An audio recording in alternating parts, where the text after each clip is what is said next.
Well, welcome everyone. Thanks for tuning in today. Sorry for the rain delay. My name is Jordan Rose. I'm the Habitat Coordinator at Practical Farmers of Iowa. I'm joined behind the camera by my colleague Nick Odie, and Maggie Norton is keeping us on track behind the scenes. We are here at the farm of Erik Sessions to talk about some habitat establishment and renovation activities that he's been doing. We're also joined by Gregg Pattison, who's a private lands biologist with the U.S. Fish and Wildlife Service Partners for Fish and Wildlife program. So we're glad you could join us. Please take a minute, introduce yourself in the chat, tell us where you're from, tell us where you're viewing from today. We'd love to hear from you. Also, feel free to type questions into that chat as we go, and I can relay those to Erik and Gregg as we go here. You may have to log into a Google account or create a YouTube channel in order to use that chat. Please take a couple minutes and do that. We would really like to hear from you in the chat. So Erik, I'm going to go ahead and turn things over to you. Why don't you introduce yourself and introduce your farm a little bit and give us some background here. Sounds good, thank you. So I'm Erik Sessions, and my wife and I run an organic farm. It's a 5-acre vegetable farm up here north of Decorah.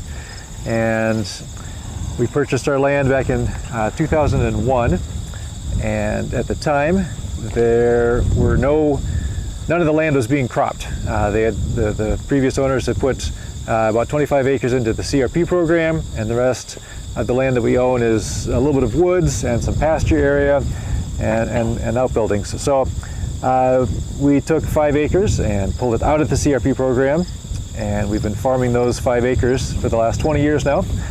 And we've been managing the CRP program, CRP land that we own with doing a burn every 4 years since we started. And for us, having a certified organic farm, it's very important to have pollinators and have diversity on our farm. One of the best parts about running a CSA and farmers markets and things is the vegetable diversity that we grow. It's fun as a farmer to have dozens and dozens of different kinds of crops. It's also good for marketing when you've got a nice array of things you can offer. And it allows us in a dry year to have lots of good tomatoes. In a wetter year, the broccoli does great. So that diversity is important to us, and we've learned over the years for the farm. But as landowners, it's also very important to us to have just a diversity of all sorts of species, plants and animals, on the farm itself. And so of the 40 acres we own, we've got some that is near a creek, we've got a little bit of an oak woodland, we've got a pasture area, we've got kind of the hilltop, ridgetop area that we use for our farm operation, as well as the CRP. So, and we're surrounded by landowners that are managing either CRP as well or have woods and pasture areas. So we feel real lucky to be in a corner of the state where we have those sorts of landowners nearby. So I feel like there is a nice diversity of all sorts of different species and plants in our area already. So specifically in our CRP ground here, the Conservation Reserve Program, so we inherited, again, this land, the CRP ground. I think it was seeded about 10 years before we moved here, and so it's a 30-year-old CRP area. Of the 16 acres that we're now managing, 5 have been seeded in what they called CP25 originally, which meant that there were a lot of forbs and grasses, and that area's been great. With our regular burning, very diverse, lots of pollinators, lots of good habitat. It's really a fun area. The rest of the ground, unfortunately, was put into brome grass. So it's a cover. It keeps the ground covered, certainly, but it's pretty tough stuff to establish other diverse species into. And so the burning has helped in that we have noticed more diversity. I think besides the brome, there must have probably been seeded a few other species, because those have done well with the regular burns. Most of the area, though, it's still pretty heavy in brome grass. Maybe we'll take a look at what that looks like in a little bit. So when I was renewing our contract most recently with the CRP program, my local NRCS office indicated that it would help us in the points system. In other words, how likely I would be to be able to renew our contract if we did some improvements. So having just brome grass is less acceptable than it was 30 years ago. And so I talked to the NRCS folks a little bit about that and got some ideas. Because the CRP adjoins my organic gardens, I was hesitant, or I basically said I don't want to do a chemical burn to kill the brome and then establish new species. And they're like, well, that's how we usually do it, but if you can find some other ways, we'll think about it. So I contacted a Prairie seed house up in Minnesota that had some experience doing that on properties that they manage. And they said, sure, it takes a while to get a good establishment, but it's possible to do with regular burning and mowing to establish a nice diverse prairie without having to do a chemical burn. So that's what we've gone for. So working with the local NRCS office, they did a cost share with us this spring on establishment and preparation for the seeding, which was great. And we did a burn of all 16 acres, and Gregg headed up our burn crew this spring, and that was great. We had a real successful kind of late spring burn that we feel set back the brome grass in particular which was great. And then what you can see behind me are a couple acres then that we have worked up this spring. We hired a neighbor to come in and plow it, and I disked it several times. About a month later, we did a final disking, and we're able to get a nice diversity of species seeded in. I forget the exact number. I think it ended up being close to 30 or 32 different species of grasses and forbs. And then it didn't rain, so we were pretty nervous that it was going to be a bust. You know, you throw all this expensive seed out there and it's bone dry all summer, right? But we actually did get a little bit of rain in June, and some stuff came up. It's like, okay, well, we'll just keep our fingers crossed. I've mowed this area twice now over the summer. It was interesting to me to see the residual seed, what I consider weed seed, from back when this was cropped 30 years ago. So we see ragweed, we see Queen Anne's lace and things coming up that hadn't been in the prairie, that was here, had the brome grass, but that seed was under there, and once it was plowed, it came right back. So I mowed it a couple times to try to keep that stuff from going to seed again. And the first time, boy, I didn't notice much other stuff. Second time, yeah, seeing some more species coming. So it's been pretty interesting to see how tough these prairie seeds really are. And you know, they wait for the right opportunity. And so with some of the fall rains we've been getting, we're starting to see more species and nice little, you know, rosettes of species coming in. So maybe Gregg can talk some about that. So yeah, we'll probably mow this one more time this fall, just to again knock down the any of the weed seeds, the weeds trying to go to seed. And next year maybe do a burn on it. We'll see, and then yeah, maybe another mowing. But we'll see how things are coming. At this point, we're pretty encouraged that there's going to be nice diversity. We took the 2 acres that we put into this new program. It's kind of in the middle of the existing brome grass area. So one of the hopes is that through management and various ways of seed dispersal, this natural seed dispersal, we're going to see some of this diversity that we've introduced creep out in a good way, and hopefully populate much of the rest of the 16 acres. So yeah, so that's where we're at today. Great. Well, I think let's pause there, because I want Gregg to get a chance to introduce himself and talk a little bit about the Partners Program. And then maybe we can take a look up close at this over here, and then at what's coming up here. Yep. All right. Hi everybody, my name is Gregg Pattison. I work for the Fish and Wildlife Service, and specifically the Partners for Fish and Wildlife program, which is our private lands program.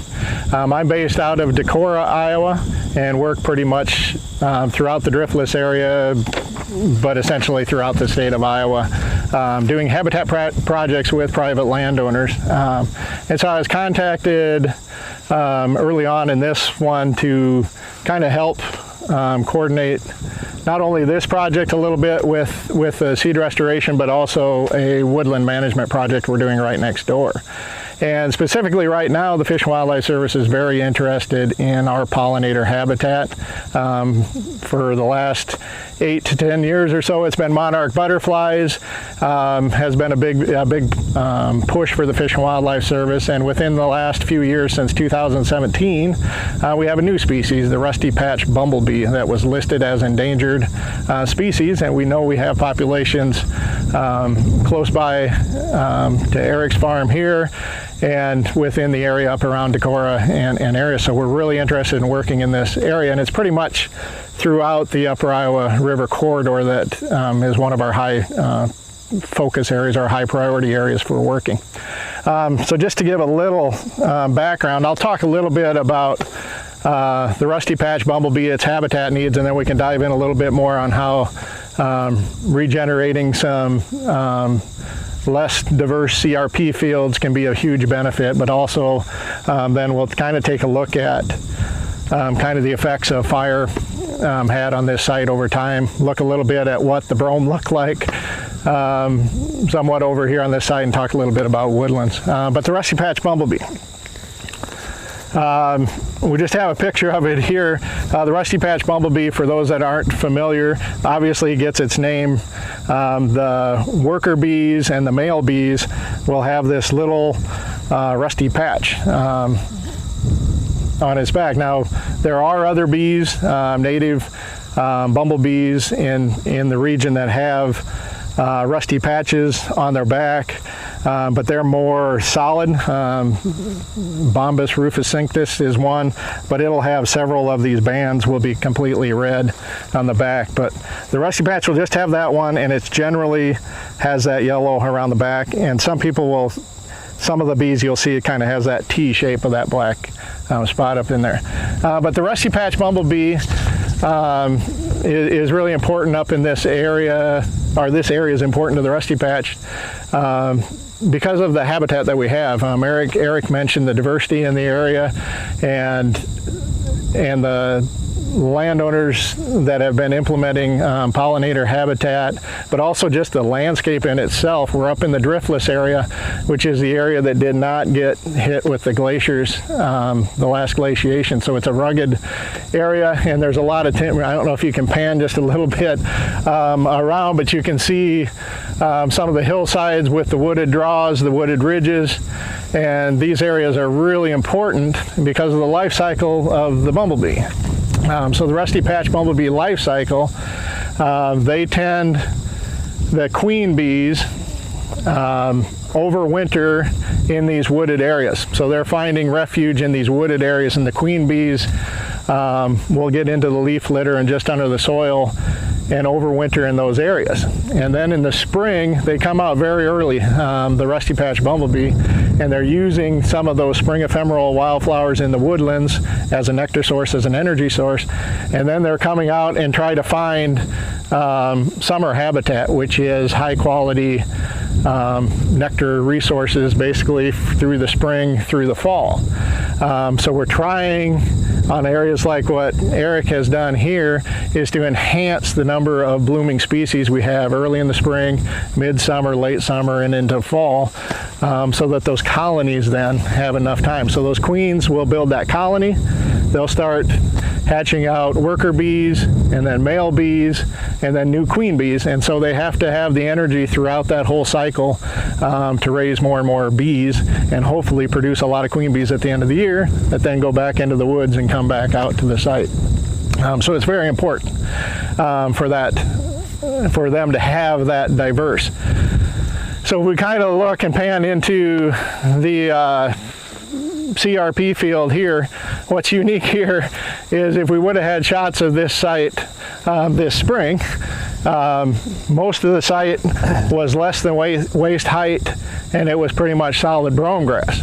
The burn that was completed on the site was done second week in May, approximately May 8th, May 10th, somewhere in that range. But that brome grass had a chance to start growing, and then we put the fire across, and it was a good hot fire that went across the site. And that kind of released a lot of the warm season grasses, released some of the goldenrods and things also on the site, but it really suppressed. And if you can, I don't know if you can get in, you can actually see that there's a lot of bare ground on the site and not a lot of that brome grass. So I think what happened predominantly on this site was that we timed the fire to really suppress that brome. It released a lot of those native plants, which have deep roots, and then the drought hit. It didn't rain, and it was extremely dry. And I don't think that brome had a really good shot of regrowing. We'll kind of see here in a bit on a corner where there is some of the brome, and you can kind of see how thick it was at the time. So a couple things. If we look at this right now and we say this is great pollinator habitat. Well, this is great fall pollinator habitat. The problem was that mid-spring, early spring, mid-spring to early summer really did not have a lot of diversity of wildflowers in here for the pollinators to really hold on to. So it's not attracting a lot of pollinators during that time. So then we try to establish these couple acres in the middle to try to really boost the production of native plants, native forbs, especially those nectaring forbs, and give them a good shot of having those nectar resources so they can have that strong colony throughout the summer. And I just briefly, while we're talking here, just to run through a little bit of habitat establishment and restoration.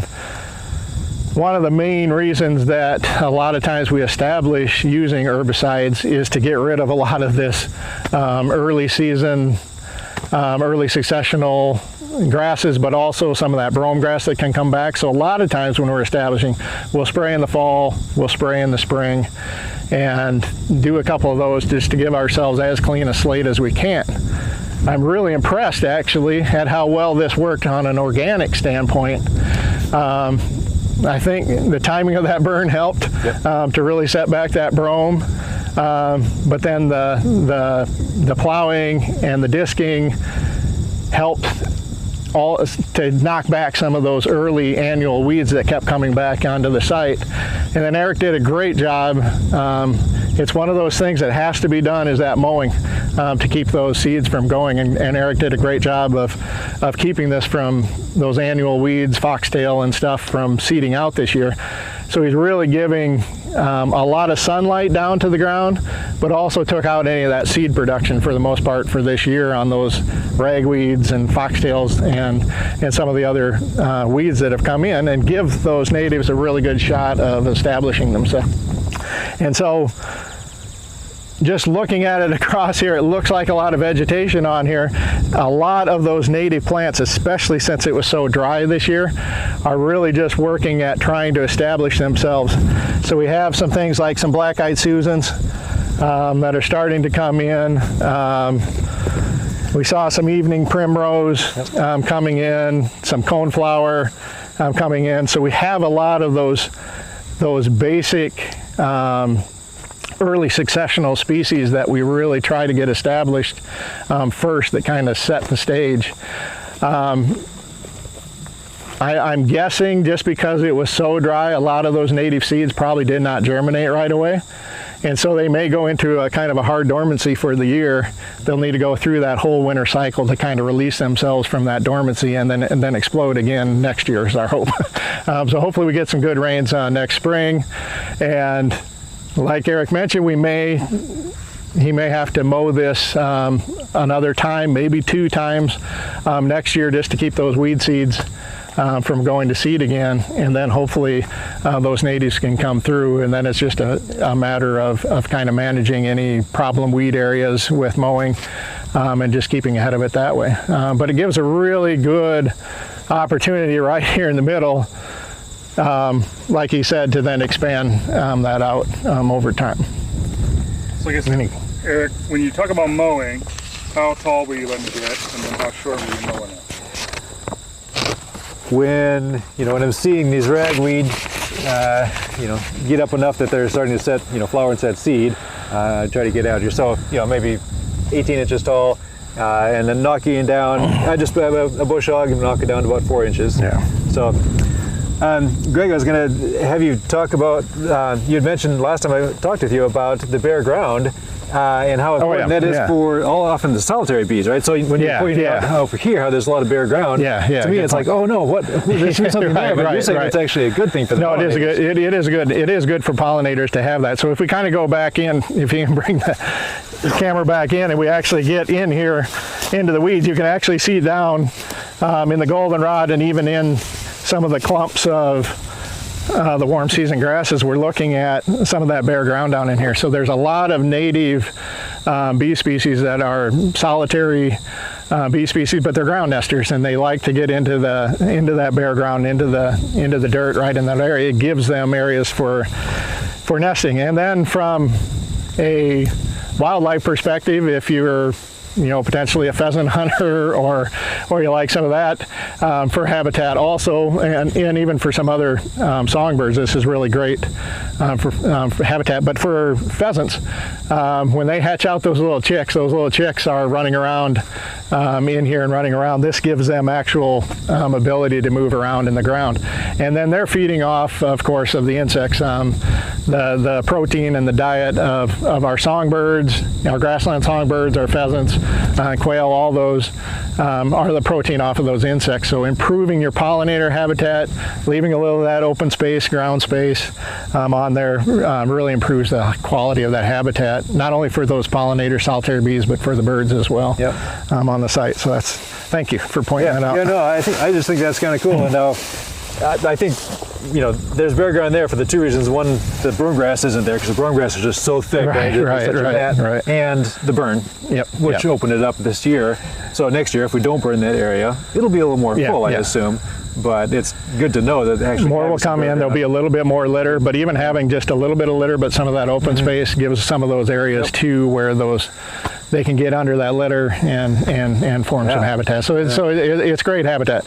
But again, we go in there. You mentioned it. You see that bare dirt, and you can see it was a clean burn this last year that did that. So. Do you think now that you've knocked back the brome and you have some of that bare dirt, you could broadcast seed into this? That was one of my so I'd been out here one time a couple of weeks ago just to kind of look and go over our talk, but we really didn't walk out into here onto this site. So this actually, just walking what we walked today, is a prime opportunity to potentially throw some extra seed out in there. You have some of that bare soil.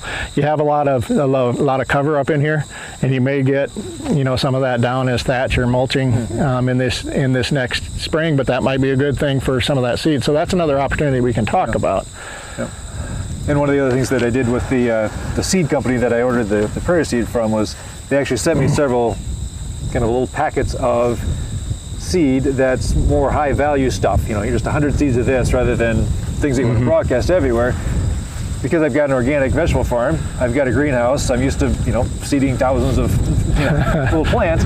So I need to look into the cold that some of these seeds need for priming, and is it best to put them out this time of year but for best establishment, I'd like to actually put the plugs out here too. And like I say, with the bare ground, they're going to have a better chance of give you an opportunity to get in there. So that'll be another way to increase some of the diversity, I think. Yeah. I want to back up a minute, and maybe Nick, we can pan around behind, because I just want to try and give a sense of the layout a little bit. So this is your vegetable farm, just on the other side of this. Right, so I've got a 7.5-foot deer fence, which saves my vegetables. And then on the far side of that, I've got a double row of bushes, native bushes that I planted probably back in 2002 or 3, arrowwood and a 9-bark. And the idea with those is it's a little bit of a windbreak on the west side for my kind of open areas in the gardens, but also it's an insectary. It's a place where good bugs and all sorts of birds are hanging out. So we see a lot of birds nesting there, and then often I'll see those birds out there, eating caterpillars off my broccoli and things. So, so that's good. So I like to have that. And then the gardens are on the far side. Unfortunately, you can't get a really good view from here, but the 5 acres of gardens are on the other side of that. And we do have someone that keeps bees on our property. You can see a couple of the hives down the hill here. When I'm trying to get my early zucchini pollinated. If there aren't enough native species around to do the job, I'm out there trying to hand pollinate, because you've got to get those flowers pollinated every single day, early in the morning. And having, a domesticated, basically a honeybee here, is kind of my backup. They're keeping things going. And so I do see a lot of visits in the garden from those honeybees throughout the year. And of course, they're working the prairie and the other areas. Who knows? Maybe we'll get enough diversity going here that the honeybees will be irrelevant in a few years. We'll see. Anything here? Talk about WCS. Yeah, sure. Potential. So one thing that the Fish and Wildlife Service and Practical Farmers of Iowa have been working together, actually Practical Farmers of Iowa was awarded a grant through the Wildlife Conservation Society's Climate Adaptation Fund, long name for the grant, but basically the grant was to promote pollinator habitat here in northeast Iowa in the Driftless region, specifically to improve the quality of the nectaring sources, with the idea that it builds in resiliency in the landscape for long-term sustainability of our pollinator habitats. And one of the key things that we wrote into that grant that was awarded this summer was that we would potentially be able to go into some of the lower diversity CRP type fields and do some restoration work, some habitat work to boost those diversity in those areas. So that's potentially an opportunity. We haven't done that yet with Erik here, but the potential is that we could, through that grant, provide some of that seed source for somebody who's looking at boosting the diversity within their CRP grounds. And of course, we'd go through NRCS and make sure that it still fits with their programs, and this would be kind of above and beyond the contract that they've assigned with NRCS to boost the diversity within that CRP fields. So it's another good opportunity that's out there where we can partner and we can work with the seed sources. And another point along that idea, if you're looking at enhancing or creating pollinator habitat on your property, if you do a quick Google search, and we'll put the link up here later, but if you do a quick Google search for Rusty Patch Bumblebee, U.S. Fish and Wildlife Service, it'll take you to our homepage with Rusty Patch Bumblebee information, and they have a whole page in there that's dedicated to the different seed sources, different plants that are good nectaring resources for pollinators, and specifically ones that are good immunity builders and superfoods for bumblebees. So that's a great resource. Yeah. Out there. Well, let's maybe walk up here to the corner. Yep. Okay. We can look at a good pre-fire sample. Okay.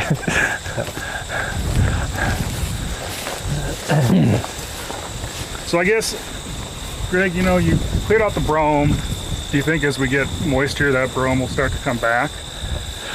I'm assuming so, but most of the time what you would see with the fire is what we'll see up here in there. I'm really thinking we really knocked it back on some of this stuff, and it may not come back as strong in some of those areas. A few of the sites, if you just kind of pan in right here where it was mowed a little bit, even where this was mowed down, I'm just not seeing a whole lot of brome coming back. Right at the edge, maybe, where the fire, you're starting to see the brome, and so that'll eventually creep back in to the site. I'm kind of hoping, though, that we knocked it back pretty good on that site. But yes, I'm assuming over time you're going to see some more of that brome show up in there. And Erik, you mentioned that you burn this pretty regularly, so we have regular burns will also help keep it knocked out. Yeah, and the timing of the burn makes the biggest idea. So if you really want to set back brome, you're going to burn later in spring once it started growing, or you can do a late summer burn, which is not the greatest timing in terms of necessarily if you have some good fall pollinator habitat in there for those. It can be effective. Growing season burn can be effective at setting some of that back too, but we can kind of pan around here and kind of take a look at what it looked like. Good patches of brome here. So, so this is the actual brome grass here, and it's pretty rough stuff. It's not very good for pasturing, and if you've just got a solid mat of brome grass, it's really hard for other crops to, or other species to get established. So you can see some of it here, and this is an area that, again, 30 years ago was seeded mostly to brome grass as a cover, and our assumption is that they also had some of these, like Indian grass and a few of the crops, or a couple other things in here, but with that burning we've been doing every 4 years, the diversity has improved. And what we've done with those 2 acres is hopefully sped that up and enhanced things and brought some species in that just weren't going to find their way here by themselves. But yes, there's a patch of brome here, but there's also some of these nice grasses. There's some monarda, the bee balm, some asters, some of the goldenrods. There's some echinacea. So there are some other species slowly coming in. So it's fun to see with management what you can do over time. And I think that late spring burn helped get some of those species to show this year, especially like the monarda and the coneflowers and stuff. I mean, it really allowed them the opportunity to show.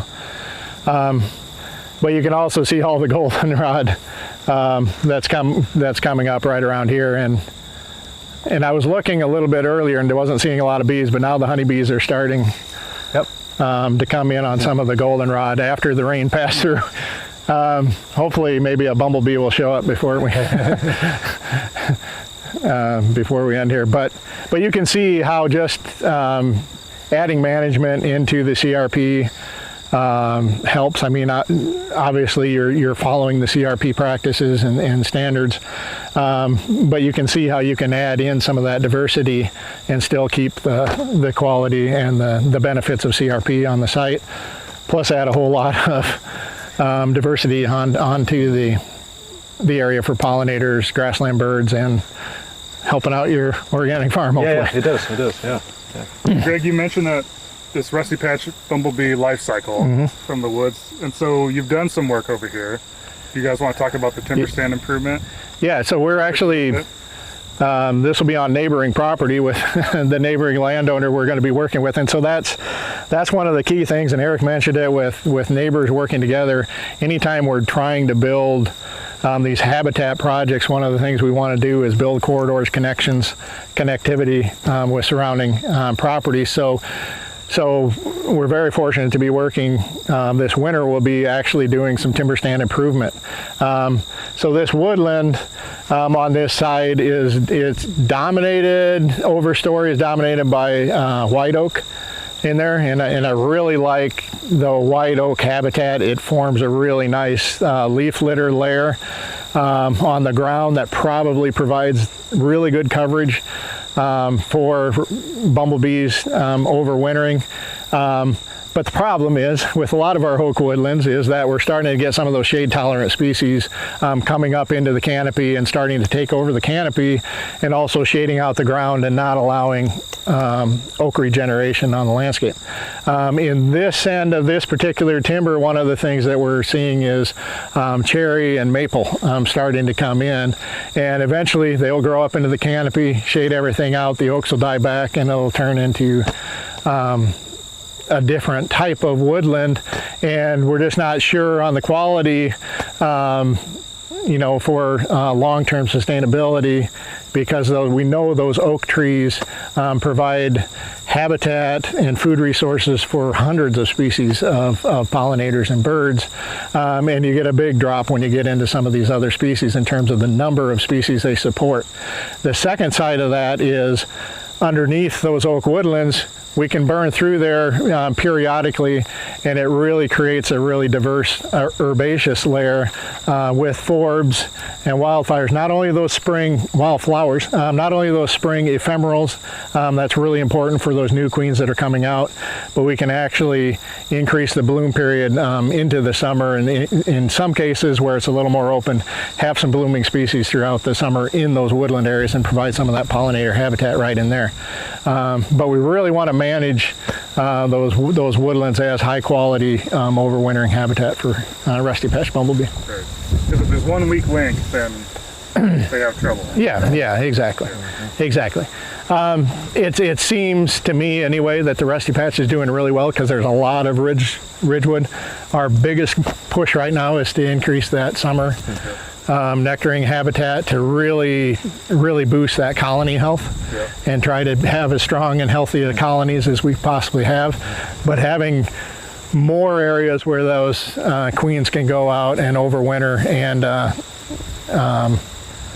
have that spring and late fall nectar sources in the woodlands is really important too.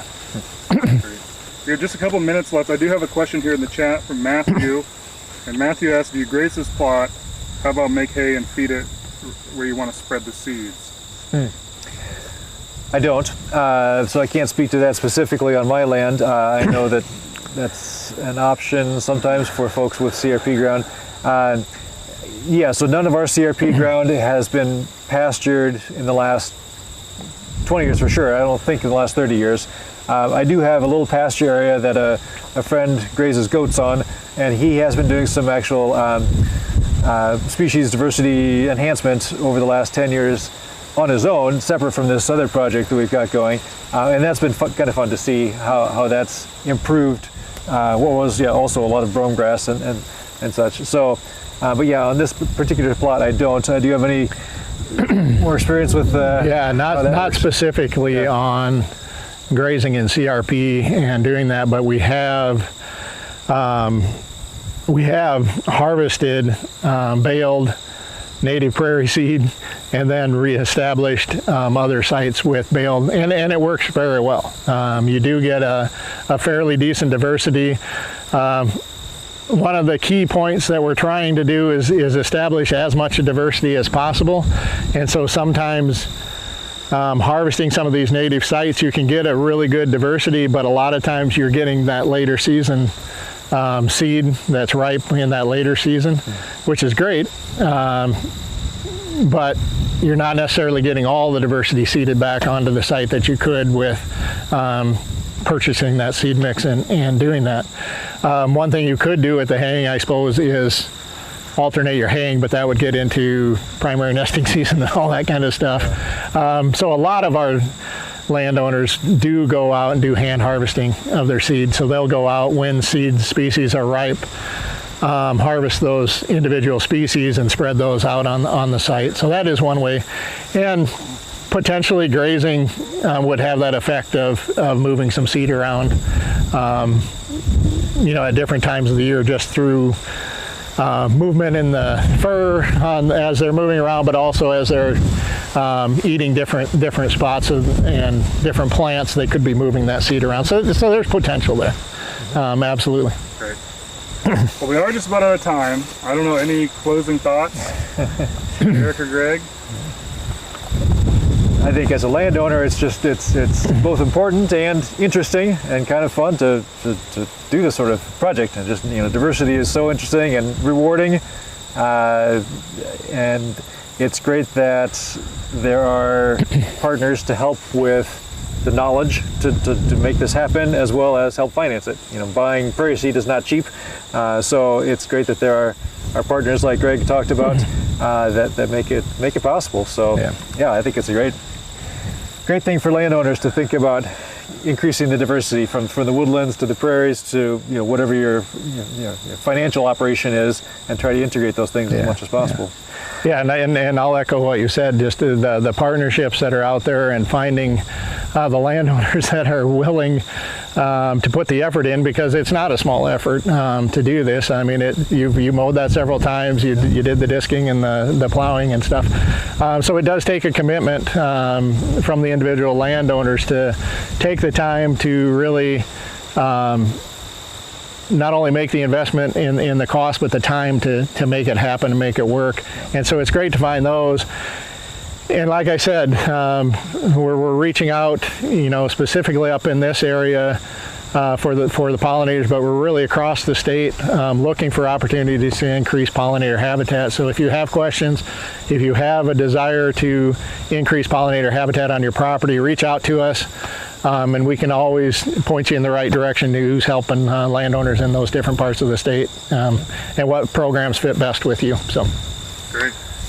Well, thank you, Erik and Gregg, for spending some time with us this morning. Thank you, viewers, for tuning in. We really appreciate it. Just a couple notes. Practical Farmers of Iowa is a farmer-led, member-based organization that works in Iowa and in surrounding states to equip farmers to build resilient farms and communities.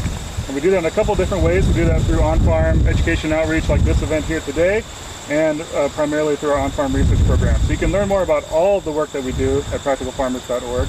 This particular event was made possible, as Gregg mentioned, by a grant from the Wildlife Conservation Society Climate Adaptation Fund and the Doris Duke Charitable Foundation, and from the Natural Resources Conservation Service through a Conservation Innovation Grant. So we appreciate the support of our funders.